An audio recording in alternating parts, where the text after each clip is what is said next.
Palubog na yung araw. Isang dangkal na lang mula doon sa mga puno. At ayun yung bundok. Arayat.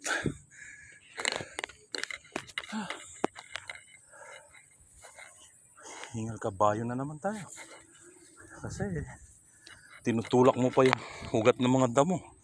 Nakalutang na lang yung damo na yan eh. Kaya hindi siya nalulunod eh. At saka akala ko mabigat na yung atak ko. Tubig lang pala.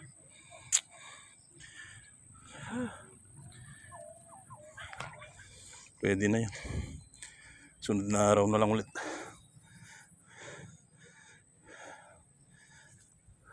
Kangkong, sarap. Taba, nakatayo. Dating gumagapang lang yan at kulay pula siya. Pero ngayon green na green siya. Kaya kinakain siya ng kambing. Yun, putol-putol na yun dito sa gilid. Sarap. Sa ano yan? Sinigang.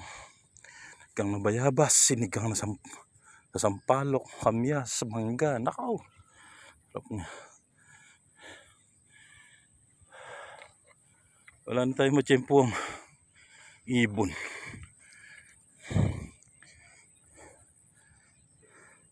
May video tayo na binigyan tayo ng ibon, 4 kahapon yun.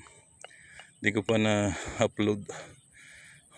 Ayun na yun. Ayun. Yun.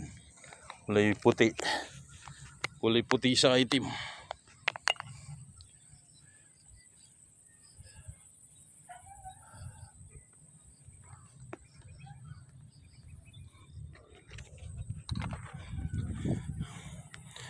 Sabi ko na doon nadadaan yung mga kambing. Pero doon pala sa isa pa. Sa pangatlong diki. Hindi dito sa gitna. Ito kasi saka yung isa doon kahit kila Tito Ador na yan.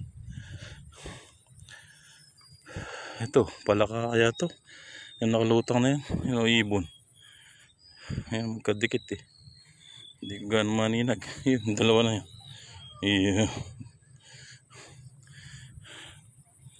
Kasi yung palaka ulo lang nakalitaw sa tubig yun. Andun umikot yung mga kambing eh. Titignan mo yung kulay itim na yung buhaya ano. Mukha ng kangkong tapos ay damo. Ay buhaya pala.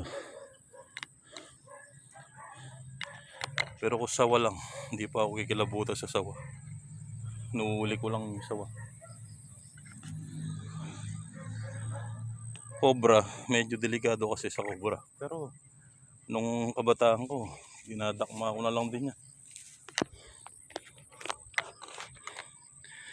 So paano mga lods? Nandito na lang. Pala po, pa-share na rin. Bye.